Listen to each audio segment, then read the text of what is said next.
Good morning, everyone. My name is Adama Watara, and today I'm here to talk about the controversial topic of GMOs labeling. Before we get started here, it's important for me to give you a brief history or a brief definition of GMOs.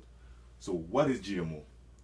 GMOs stand for genetically modified organism, and GMOs are created through biotechnology by splicing and combining genes of different species to achieve characteristic desires such as weather resistant, temperature resistant, herbicide resistance, and also pesticide tolerance. So basically, they use GMOs to double the resistance of the plant so that they can increase the productivity and maximize the product that are being coming from those plants. GMOs were first introduced in the mid 90s, and the most common genetically modified crops that we have today are soybeans, cotton, we have corn, we have grapeseed oil, and those are the most common, but we do have more expanding nowadays. And to show you that today's most of the food that we consume contain some type of genetically modified ingredient. For instance, I'm talking about your breakfast cereals, talking about the chips and some other snack you eat at home, also the soda that you drink, and even some baby food contains some type of GMOs ingredient. So what's the issue here?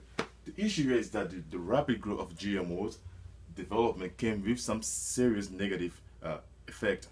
And also, believe it or not, there is no regulation in the United States that requires the food industry to label the food that contains GMO ingredients. So that's problematic. For me to give you a better understanding, it's important to show you the problem and the risk associated with the use of GMOs. There are several risks associated with the use of GMOs. The first risk we have here is the health risk. So GMOs have shown to have an increased level of herbicide residues in them. So the increased level of herbicide residue create a higher risk of allergic reaction. So the research done in the UK has shown that 50%, we had an increase of 50% of allergic reactions since the introduction of GMOs. So that's really problematic. And the second risk we have here, which is one of the most serious, is the toxicity level of GMOs. GMOs have an increased level of toxicity. Most plants do have some toxin in them, but thanks to Mother Nature, our digestive system can digest those toxins. But with GMOs, the toxicity level increase, which can contribute to an increased rate of cancer and some other chronic diseases. I'm going to show you a better example of what I'm talking about here. So look at here, this was an experiment done on rats. So we have on one side we have a rat that consumes non-GMOs potatoes. On the right side we have a rat that consumes GMO potatoes. As you can see here, on the left side the picture shows a normal stomach lining of the rat that consumes non-GMO potato. But on the right side we see an abnormal cell growth. We also see like which indicate that there's some pre-cancerous cancer involved here. We also have a smaller size of the liver and a reduction of the testicles, which can be a problem. And also, research has shown that there is a partial damage of the immune system involved with those rats that consume the GMO potatoes. Another problem is the use of antibiotic resistant in those GMOs. So the use of antibiotic resistant can create some secondary effect because they are antibiotic resistant. So when we consume those products, it will be hard to get rid of those bacteria because they are antibiotic resistant.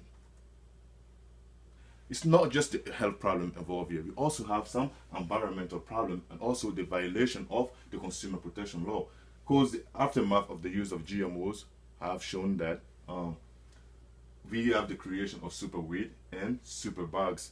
So those to get rid of them, we need some really strong chemicals in order to get rid of the superbugs and the superweed, which can impact the environment. We also have the violation of the consumer protection law, because this law requires full disclosure and an accurate information in the marketplace, which is not the case here. So as you can see here, there's many problems involved with the use of the GMOs, but can you believe that there is no regulation that requires the food industry to label the food that contains GMOs?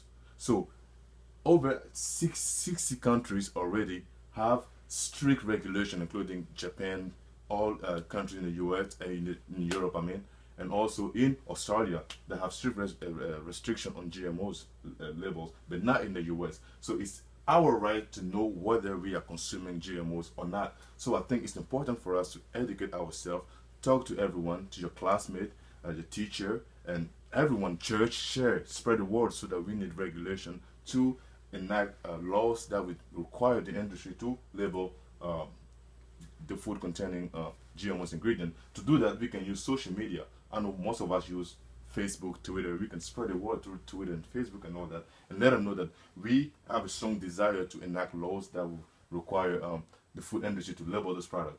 We can write to the policymakers. We can sign petition. As a matter of fact, I have a petition here that I'll pass around, so we can all sign it, and I can give you the template. You can take it back to your church, your school, so everybody can sign the petition. So to conclude here, it's important to say that the labeling of GMO is a crucial thing, because it's our right to know what we are buying. So we have to regulate this industry. Also, we need to take action and get louder than the lobbying that's being done in the food industry. We need to make our voice heard. So to finish here, I have only two words. Label it. I repeat, label it. If it's GMO, we want to know. Thank you.